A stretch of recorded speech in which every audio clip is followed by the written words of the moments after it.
Marwari media आप देख रहे हैं। आज है 21 अप्रैल 2024 रविवार का दिन और हिंदू तिथि चैत्र माह की त्रयोदशी है। नजर डालेंगे आज की बड़ी खबरों पर। शुरुआत करेंगे बेहद बड़ी खबर के साथ। बड़ी खबर गुजरात के सूरत में कांग्रेस कैंडिडेट नीलेश कुंभानी का नामांकन फॉर्म रद्द कर दिया गया है। फॉर्म में गवाहों के दस्तखत में गड़बड़ी थी। इस मामले में बीजेपी के पूर्व डिप्टी मेयर दिनेश जोदानी ने चुनाव आयोग से शिकायत की थी। अब कुंभानी तत्काल सुनवाई के लिए हाईकोर्ट जाने की तैयारी में है। और बड़ी खबर यह भी है, राहुल गांधी ने शनिवार को पीएम मोदी पर भ्रष्टाचार का स्कूल चलाने का आरोप लगाया है। इलेक्ट्रोल बॉन्ड पर हवाला देते हुए राहुल ने कहा कि पीएम मोदी चंदे का धंधा समेत कई अध्याय विस्तार से पढ़ा रहे हैं। आगे बढ़ते हैं राजस्थान से। बड़ी खबर, भीलवाड़ा लोकसभा क्षेत्र से भाजपा प्रत्याशी दामोदर अग्रवाल के समर्थन में अमित शाह शनिवार को चुनावी जनसभा को संबोधित करने पहुंचे। शाह ने कांग्रेस व इंडी गठबंधन पर जमकर हमला बोला। उन्होंने कहा कि सोनिया गांधी राहुल गांधी को प्रधानमंत्री बनाना चाहती है,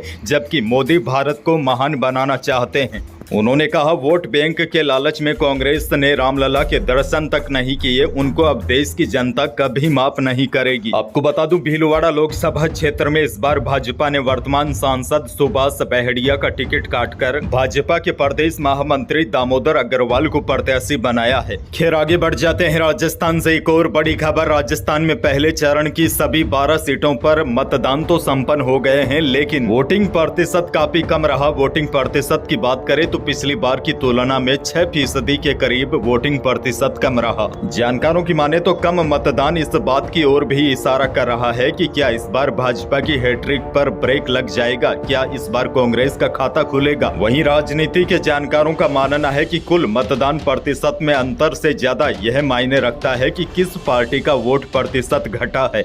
पिछले चुनावों का ट्रेंड देखें तो कम मतदान भाजपा को नुकसान पहुंचा सकता है। हालांकि जानकारों का कहना है कि कुछ भी हो सकता है, लेकिन दोनों ही स्थितियों में इस चुनाव के नतीजे 4 जून को आएंगे। ये नतीजे चौंकाने वाले हो सकते हैं। प्रदेश में लोकसभा चुनाव के पहले फेज में शुक्रवार को 12 सीटों पर करीब 57.87% मतदान हुआ। यह पिछले 2019 के चुनाव के मुकाबले 6% कम है। 2019 के चुनाव में 63.72% मतदान हुआ था। आगे बढ़ते हैं राजस्थान से। एक और बड़ी खबर, पूर्व सीएम अशोक गहलोत की बहू और जालोर सिरोही लोकसभा सीट से कांग्रेस प्रत्याशी वैभव गहलोत की पत्नी हिमांशी चर्चा में है। दरअसल शनिवार को सिरोही के रेवदर में उन्होंने एक कार्यक्रम के दौरान भाजपा प्रत्याशी लुम्बाराम के पैर छूकर आशीर्वाद लिया। वैभव गहलोत लुम्बाराम के खिलाफ ही चुनावी मैदान में है। राजस्थान में दूसरे चरण का मतदान 26 अप्रैल को होगा। जालोर सिरोही सीट पर मतदान दूसरे चरण में होगा। इसको लेकर भाजपा और कांग्रेस ने पूरा जोर लगाया है।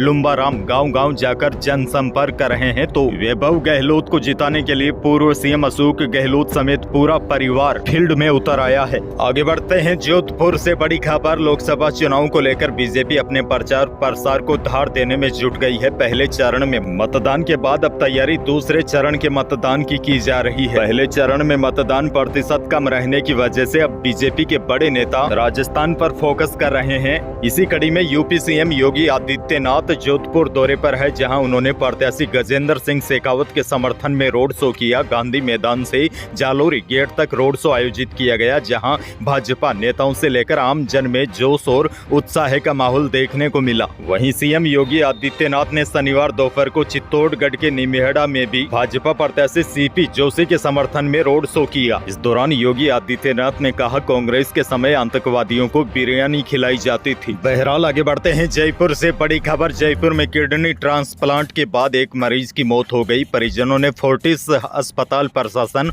और डॉक्टरों पर गलत इंजेक्शन देने का आरोप लगाते हुए जबरदस्त हंगामा कर दिया। परिजनों का कहना है कि गलत इंजेक्शन और रिएक्शन से मौत हुई। सूचना पर जवाहर सर्किल थाना पुलिस मौके पर पहुंची और परिजनों को समझाया। वहीं अस्पताल प्रशासन का कहना है कि मरीज की मौत हार्ट अटैक से हुई है और परिजनों का आरोप है कि डॉक्टर ने गलत इंजेक्शन दे दिया था, जिसकी वजह से उनकी मौत हुई। परिजनों का आरोप है कि मुख्य डॉक्टर फोन तक नहीं उठा रहा है। अब इस मामले की उच्च स्तरीय जांच की मांग उठ रही है। आगे बढ़ेंगे, लेकिन उससे पहले प्रदेश के मौसम से जुड़ी बड़ी खबर है। शुक्रवार की शाम को आपने देखा होगा उत्तरी राजस्थान के कई जिलों में तेज अंधड़ के साथ ओलावृष्टि हुई। हालांकि शनिवार को कुछ स्थानों को छोड़ दे तो प्रदेश के अधिकांश भागों में मौसम साफ रहा। हालांकि शाम तक बादल आ गए थे। अब बड़ी अपडेट ये है, राजस्थान में 21 अप्रैल को एक और नया पश्चिमी विक्षोभ सक्रिय होगा, यानी कि आज इस सिस्टम के असर से बीकानेर, गंगानगर, हनुमानगढ़, चूरू, नागौर यहाँ पर कई स्थानों पर आंधी बारिश होने की संभावना है। मौसम विशेषज्ञों ने बताया कि प्रदेश के कई स्थानों पर आज और कल यानी कि 2 दिन आंधी बारिश की गतिविधियां जारी रह सकती है, जिससे तापमान में कुछ खास बदलाव नहीं होगा। हालांकि विक्षोभ ज्यादा मजबूत नहीं है, फिर भी इस पश्चिमी विक्षोभ का असर आज 21 अप्रैल को बीकानेर, गंगानगर, हनुमानगढ़, चूरू, नागौर यहाँ पर इस सिस्टम का असर देखने को मिल सकता है। दोपहर के बाद मेघ गर्जन के साथ कुछ स्थानों पर आंधी बारिश की गतिविधियां होने की संभावना है।